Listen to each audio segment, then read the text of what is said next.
Hello guys, welcome to our channel Parmar teaching. और आज मैं आ चुका हूँ एक और नई वीडियो के साथ, जिसमें आज हम करने वाले हैं द्विघात समीकरण।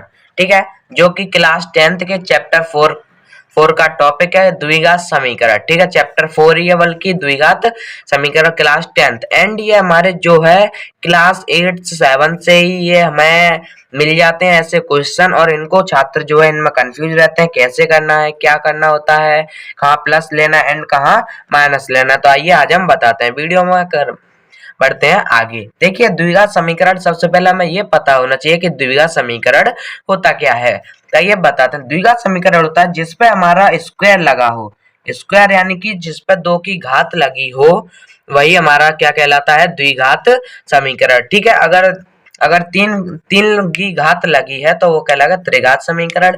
ठीक है, एंड ये है हमारा द्विघात समीकरण, क्योंकि इस पर 2 की घात लगी हुई है, चाहे वो आगे हो चाहे पीछे हो, लेकिन 2 घात होती है। ठीक है, तो ऐसे कहलाते हैं द्विघात समीकरण। अब इसमें हमें क्या दिया, द्विघात समीकरण के मूल ज्ञात कीजिए। तो मूल क्या होता है, हमें सबसे पहले ये पता होना चाहिए कि मूल क्या होता है। तो मूल वो होता है जिसमें यदि हमारी x की वैल्यू, मूल बिंदु वो होते हैं वह x का वह मान जिससे x की जगह रखने पर हमारा 0 आंसर आ जाए। ठीक है, ये होता है हमारा मूल बिंदु। ठीक है, अब देखिए हमें इसे करना कैसे है। आइए, अब हमें इसमें क्या करना है कि x की वैल्यू निकालनी है, और ज्यादा कुछ नहीं करना है। और ये क्लास 10th का टॉपिक है जो कि चैप्टर 4 का है। आइए इसे हल करते हैं। तो इसके लिए हमें क्या करना होता है, हमें इसके लिए एक चीज जरूर ध्यान में रखनी होती है कि जो देखिए, जैसे मैं इसे बताता हूँ, 2x स्क्वायर है माइनस, ये होता क्या है, इसे हल कैसे करते हैं। तो इसे हल करने का एक तरीका होता है कि जो संख्या लास्ट में है और जो आगे है, ठीक है, पहले इसका इसमें इनटू करते हैं। उम्मीद है आप समझ रहे होंगे। मैंने कहा कि जो लास्ट में संख्या होती है और जो एक्स स्क्वायर के आगे होती है, ठीक है, जो एक्स स्क्वायर के आगे संख्या होती है उसका करते हैं सबसे पहले इनटू। तो इसका आएगा 3 इंटू 2 क्या आ जाएगा, 6। ठीक है, मैं द्विघात समीकरण करने का मैं एक तरीका बता रहा हूँ ताकि आप अच्छे से इसे कर सकें। ठीक है, अब देखिए, जो लास्ट में संख्या होती है उसका हमें आगे वाली संख्या से इनटू करना होता है। एंड हमें जो इनटू करने के बाद जो इसके फैक्टर आए, फैक्टर में ऐड करके या फिर माइनस करके बीच वाली संख्या आनी चाहिए। ठीक है, मैंने कहा कि जो इसके इनटू आए उसके जब हम फैक्टर करें तो ऐड करके या फिर माइनस करके बीच वाली वैल्यू आनी चाहिए। जैसे कि हमारा इनटू करके आ रहा है 6, ठीक है, तो 6 के फैक्टर क्या हो जाएंगे, 2 इंटू 3। ठीक है, एंड हमें यहाँ पर एक चीज याद रखनी है कि जो साइन यहाँ पर होता है इसमें बच्चे अवश्य कंफ्यूज होते हैं कि हम यहाँ पर माइनस करें, इसका एक फैक्टर बन सकता है कि 6 माइनस 1। देखिए, 6 माइनस 1 करेंगे तो हमारा 6 का जब हम 1 से इंटू करेंगे फिर भी 6 आएगा। ठीक है, एंड जब 6 का माइनस करेंगे तो फिर भी 5 आएगा। तो ये भी बनना है, लेकिन हम यहाँ पर हमारा जो सवाल होता है वो गलत हो जाता है। तो हमें करना क्या है, जो साइन यहाँ पर होता है इससे हमें पता कर लेना है कि हमें प्लस करके लाना है या माइनस करके लाना है। देखिए, यदि हम 2 और 3 को ऐड करेंगे, ठीक है, यदि हम 2 और 3 को ऐड करेंगे तो आएगा हमारे पास 5। ठीक है, और यहाँ पर जो साइन है वो भी आ रहा है हमारे पास प्लस का। तो जब हम 2 और 3 को ऐड करेंगे तो हमारे पास 2 3 या 6 होता है, 6 भी आ रहा है, और 2 और 3 5 भी होता है। तो हमारा जो राइट इसके फैक्टर होंगे वो क्या हो जाएगा, 2 प्लस 3। ठीक है, उम्मीद है आप समझ गए होंगे।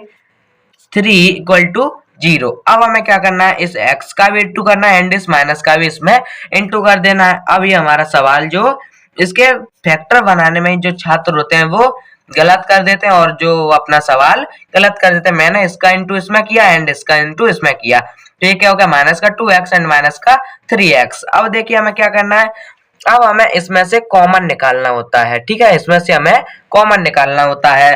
तो 2, इसमें हमें 2 क्या मिल रहा है, 2x कॉमन मिल रहा है। तो 2x को कॉमन लेंगे तो यहाँ क्या बचेगा, x माइनस 1। ठीक है, हमें इसमें एक चीज और ध्यान में रखनी होती है, जो ये वाला फैक्टर बनता है वही इधर वाला फैक्टर बनना चाहिए। जैसे देखिए यहाँ पे अब हम क्या कॉमन लें कि हमारा जो x माइनस 1 आ जाए। ठीक है, हम यहाँ पे क्या कॉमन लें, पहले तो आप लिख लीजिए यहाँ पे x माइनस 1, क्योंकि जो यहाँ पर आएगा वही यहाँ पर आना चाहिए, तभी हमारा जो है जो हमारे फैक्टर हैं वो सही माने जाएंगे। ठीक है, जो यहाँ आएगा वही यहाँ आना चाहिए। ये इसकी कुछ खास बातें हैं जिन्हें आप अच्छे से कर लीजिए, जिससे आप पता लगा सकते हैं हमारा द्विघात समीकरण सही है या गलत है।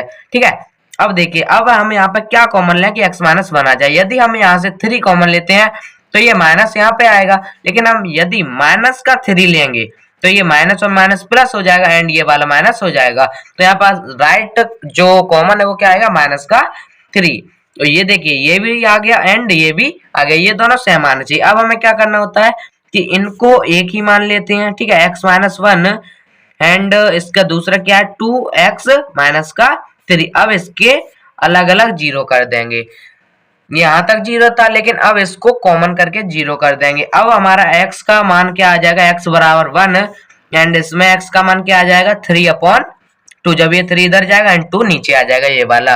तो उम्मीद है आपको ये सवाल अच्छे से समझ आएगा। मैंने इसे आराम से समझाया था, मतलब आसानी से आपको, कि ताकि आपको अच्छे से समझ आ जाए। आप ये वाला प्लस वाला जो साइन है उसको अच्छे से याद कर लीजिएगा कि हमें करना क्या होता है। अब मैं चलता हूँ नेक्स्ट क्वेश्चन पे। देखिए, तो देखिए मैंने ले लिया है सेकंड क्वेश्चन, जो कि हमारा x इसका -3 x माइनस का 10। अब हम चलते हैं फर्स्ट वाले क्वेश्चन की तरह। जो फर्स्ट वाले क्वेश्चन के जो मूल थे वो निकले थे x बराबर 1 एंड x बराबर 3/2। यदि हम x की जगह पे 1 को पुट करेंगे तो हमारा 0 आंसर आ जाएगा। इससे आप अपने आंसर को भी पता लगा सकते हैं कि वो हमारा आंसर करेक्ट है या रॉन्ग है। ठीक है, आंसर सही है या गलत है। और आपको ये भी ध्यान रखना है कि जो ये वाले फैक्टर होते हैं वो कॉमन आने चाहिए, यानी कि सेम आने चाहिए।